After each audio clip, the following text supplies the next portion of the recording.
Hello guys, আজকে আমরা IB-71 মুভির সম্পর্কে জানতে চলেছি।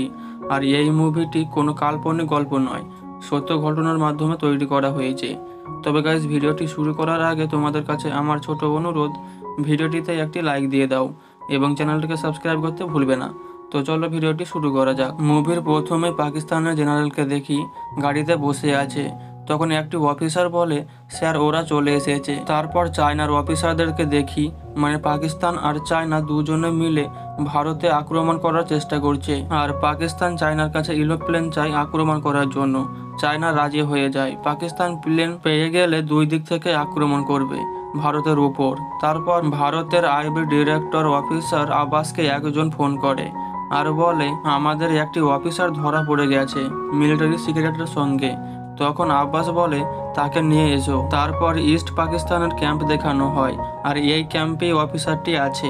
তখন আমাদের নায়ক দেব পাকিস্তানের পুলিশের ড্রেস পরে ক্যাম্পের ভিতরে চলে আসে এবং একটি অফিসারকে বলে, উপর থেকে অর্ডার আছে, ভারতের মিলিটারিকে অন্য এক জায়গায় নিয়ে যেতে হবে।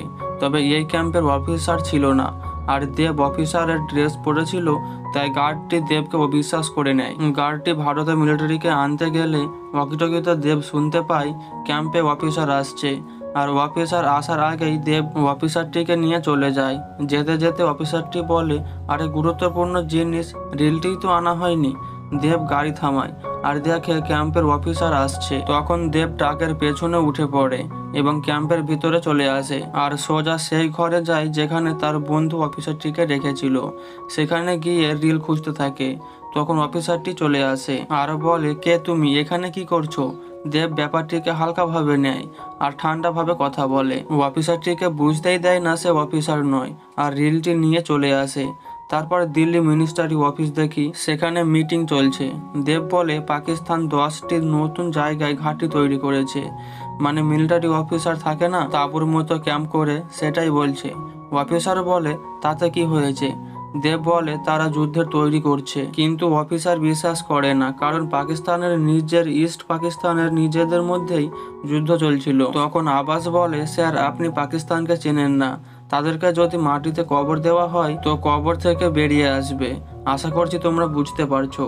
অফিসার বলে, ঠিক আছে, আমি মিনিস্টারের সঙ্গে কথা বলে দেখছি। তারপর পাকিস্তানের ISI অফিসার আফসারকে দেখি, সে অফিসারকে ঝাড়ন দিচ্ছে। মানে প্রথমে দেখলাম যে অফিসারকে বোকা বানিয়ে তার কাছ থেকে রিল নিয়ে এসেছিল সেই অফিসারটি। আফসার বলে, ভারতের একটি অফিসার তোমাদের ড্রেস পরে তোমাদের সঙ্গে মিশে তার অফিসারকে নিয়ে চলে গেল আর তোমরা আঙুল চুষছিলে। আর ওয়ার্নিং দিয়ে বলে, 10 দিন এমন কোনো কাজ করবে না যাতে ভারত সাবধান হয়ে যায়। তারপর রাস্তিক বলে একজন আসে আর বলে, আগে একটি প্লেন আমাদের সৈন্য হাইজ্যাক করেছিল আর গোটা বিশ্বে আমাদের নাম হয়েছিল। আবারও এরকম কিছু হতে চলেছে, আবারও আমরা প্লেন হাইজ্যাক করতে চলেছি। অফিসার এই কথা শুনে ঘাবড়ে যায় আর রাস্তিককে বলে, কাজ হবে কিন্তু 10 দিন পর। তারপর দেবের সঙ্গে একটি অফিসারের দেখা হয়। অফিসারটি নতুন জয়েন করেছে এবং নতুন কেস পাওয়ার অপেক্ষায় আছে। তখনই একটি লোক বলে, পাকিস্তান থেকে আমাদের এজেন্টের মেসেজ আছে। দেব মেসেজটা দেখে এবং আফসারের সঙ্গে কথা বলে। আব্বাস মেসেজটি দেখে বুঝতে পারে 10 দিনের মধ্যে 40টি প্লেন আসছে চায়না থেকে পাকিস্তানে, আর সেই দিনই ভারতে আক্রমণ হবে। এই মেসেজ পেয়ে আব্বাস আর দেব দুজনেই ঘাবড়ে যায়, কারণ পাকিস্তান চায়না আগে থেকেই প্ল্যান করে ভারতে আক্রমণ করার জন্য তৈরি ছিল। কিন্তু ভারত এই আক্রমণ সম্পর্কে কিছুই জানতো না, তাই তারা কোনো কিছুই ঠিক নেই, মানে ভারত আক্রমণ করার জন্য রেডি নয়। তারপর মিনিস্টারের সঙ্গে দেখা করে আর পাকিস্তান আর চায়নার কথা সব বলে আর বলে, 10 দিন পর আমাদের ওপর যে কোনো সময়ে আক্রমণ হতে পারে। মিনিস্টার বলে, কিন্তু আমরা তাদেরকে থামাবো কিভাবে? দেব বলে, আমরা যদি আমাদের দেশের আকাশ ব্লক করে দেই তাহলে আকাশে কোনো প্লেন যেতে বা আসতে পারবে না। কিন্তু এখানে রিস্ক ছিল, কারণ আকাশ তখনই ব্লক করতে পারবে যখন কোনো দেশে যুদ্ধ চলে, কিন্তু এখন তো কোনো যুদ্ধ চলে না।